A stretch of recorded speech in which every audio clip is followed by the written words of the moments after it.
was 18 years old when I got married. I belonged to a very conservative family, a Baloch family, where good daughters never say no to their parents. My father wanted me to get married, and all I said was, if that makes you happy, I'll say yes. And of course, it was never a happy marriage. Just about after 2 years of getting married, about 9 years ago, I met a car accident. Somehow my husband fell asleep and the car fell in the ditch. He managed to jump out, saved himself. I'm happy for him. But I stayed inside the car and I sustained a lot of injuries. The list is a bit long. Radius ulna of my right arm were fractured. The wrist was fractured. Shoulder bone and collarbone were fractured. My whole rib cage got fractured. But that injury that changed me and my life completely was the spine injury. Many people came to rescue. They gave me CPR. They dragged me out of the car. And while they were dragging me out, I got the complete transection of my spinal cord. Those 2.5 months in the hospital were dreadful. I was at the verge of despair.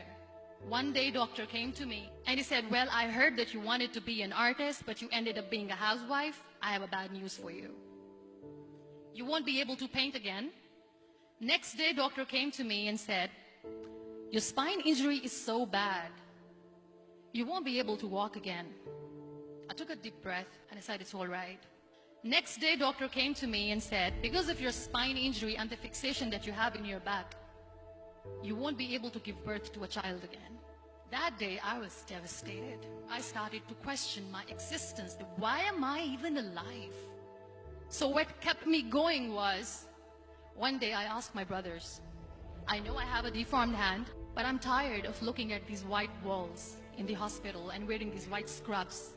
Bring me some colors, bring me some small canvas. I want to paint.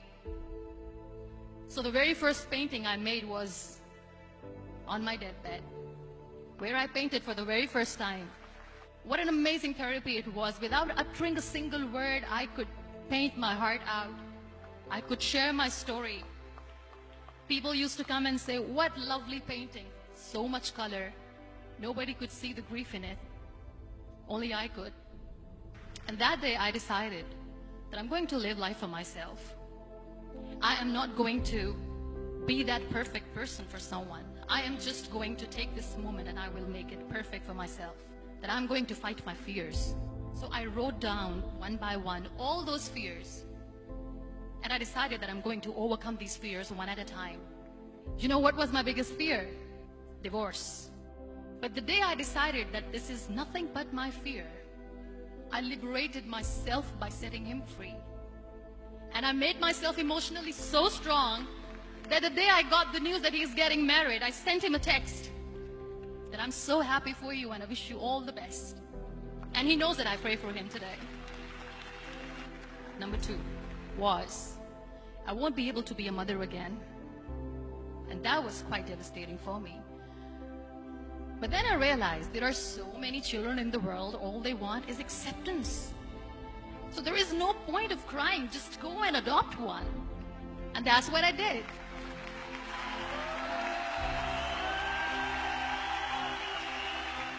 I gave my name in different organizations, different orphanages, and I waited patiently. 2 years later, I got this call from a very small city in Pakistan. I got a call and they said, are you Muniba Mazari? There is a baby boy and would you like to adopt? I could literally feel the labor pain. I said, yes, yes, I am going to adopt him. I am coming to take him home. And that day, I was 2 days old, and today he's 6. You know, when you end up being on the wheelchair, what's the most painful thing? People think that they will not be accepted by the people because we, in the world of perfect people, are imperfects. So I decided to appear more in public. I started to paint. I have done a lot of modeling campaigns. I decided that I'm going to join the national TV of Pakistan as an anchor person. I became the National Goodwill Ambassador for UN Women Pakistan, and now I speak for the rights of women, children. I was featured in BBC 100 Women for 2015. I'm one of Forbes 30 under 30 for 2016. So when you accept yourself the way you are, the world recognizes you. It all starts from within.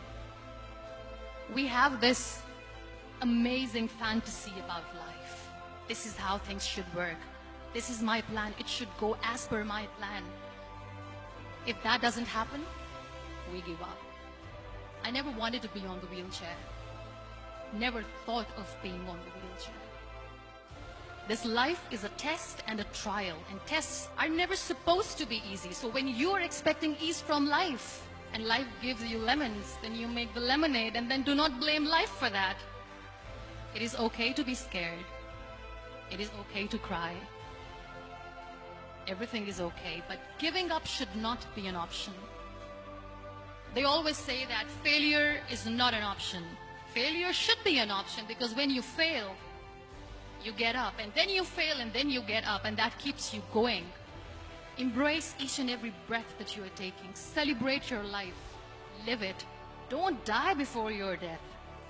Real happiness lies in gratitude. So be grateful, be alive, and live every moment.